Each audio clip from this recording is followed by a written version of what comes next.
श्री कृष्ण को भगवान के रूप में देखोगे, फिर भगवान की पूजा अर्चना की तो विधि है और वो शास्त्र में कही गई है, वो सब प्राप्त है। लेकिन कभी इनको केवल प्रेम देव के रूप में देखो, फिर आप अनुभव करोगे कुछ भी नहीं चाहिए। नेत्रों में 2 अश्रु बिंदु इस प्यार के सागर को डुबो देने के लिए पर्याप्त है। नेत्र के 2 अश्रु बिंदु। हमारे बाबा कहा करते थे कि आप इनको देखते रहो, ये आपकी आंख के आगे से हट नहीं सकते। इनमें इतनी सामर्थ्य नहीं है कि आप इनको प्रेम से देख रहे हैं और ये आपकी आंख के आगे से हट जाएं।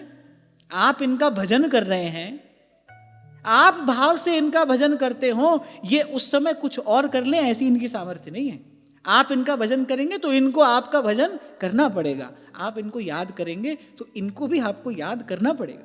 मैं ये कह रहा था कि ये प्रेम देव के रूप में आप इनको देखें, आपको लगेगा अरे कोई भी बंधन नहीं है, किसी की भी आवश्यकता नहीं है, किसी से कोई अपेक्षा नहीं है।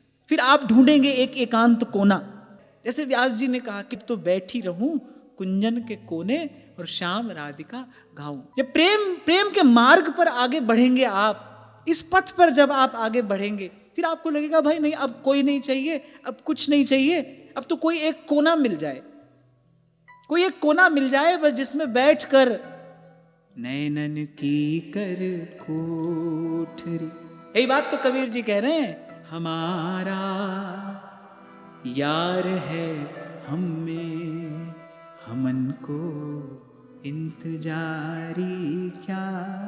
आप देखते रहो इनको, आप निहारो प्रेम से, इनकी सामर्थ्य नहीं है ये आपकी आंख के आगे से हट जाएं। हाँ, लेकिन कहीं पर भी जब श्री कृष्ण की भक्ति की बात आएगी, ऐसी कुछ चर्चा मिलेगी, आपको एक टर्म एंड कंडीशन यहां पर अप्लाइड मिलेगी, सब तज भजिए नंद कुमार। इनको कोई और नहीं चाहिए, इनके भक्त का मन, इनके भक्त का चित्त, इनके भक्त की दृष्टि कहीं और जाए, ये इनको सही नहीं है। इसीलिए पहले ही कहा केवल चिंतन नहीं, अनन्यास चिंतयन्तो माम ये जनाः पर्युपासते तेषाम नित्याभियुक्ता नाम योगक्षेमं वहाम्यहम्। करना केवल इतना ही है, आपिया इन नैनन में पलक ढांप तोहे लूं, ना मैं देखूं